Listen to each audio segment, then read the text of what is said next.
Do you personally see demons?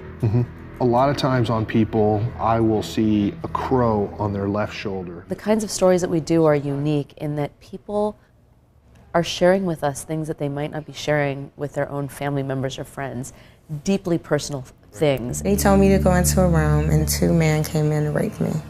I think the reason why so many people have trusted us to do so is because they've seen over the course of the past few seasons that we will not exploit them, we will not sensationalize their stories, and so they've trusted us enough to just open themselves up to us. You are very emotionally invested, it seems, in the topics. Yeah. And tell me sort of how you think about that as a sort of formulation of the show. I never go into the shows thinking I'm going to become emotional. I mean, I happen to be a fairly emotional person, but... What was the moment that really struck you as? I met a 17-year-old girl named Ashley who was trafficked, sexually trafficked, as an 11, 12-year-old child. I can't just not talk. I can't just let it go. And this horrific story that this girl was telling me that happened when she was a child was so traumatizing that I lost it completely. Like, it wasn't even just like tears rolling down my eyes. It was this full emotional cry. And what was interesting about that experience is I made all of the male members of my team sit outside with the exception of our DP.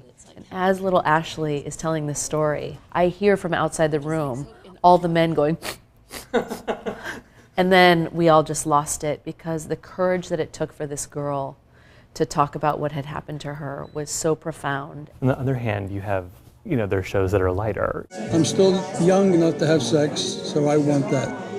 That has to be one of the things that I have to have. Every day of the week? Every day of the week. We don't always want to tell stories that are so hard-hitting and so challenging. Our show about seniors, Secret Lives of Seniors, there are some seniors who are living life to the fullest and others who, as a result of a stroke have become completely disabled. Come on, Daddy, let's do your pills right now, okay?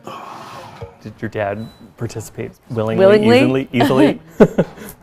My dad was actually pretty cool about it. He's two journalist daughters. Yeah, so. he was very low key and very cool, and he was actually very pleased with the way the show turned out. You mentioned that you creative control. It's a new network. Sure. So it's evolving. How do you think about that, or is there pressure, if any, to pick attention-getting topics? OWN is a pretty new network, and I think it's just really starting to find its voice and its audience, and it's definitely been an interesting experience, starting a show on a brand new network.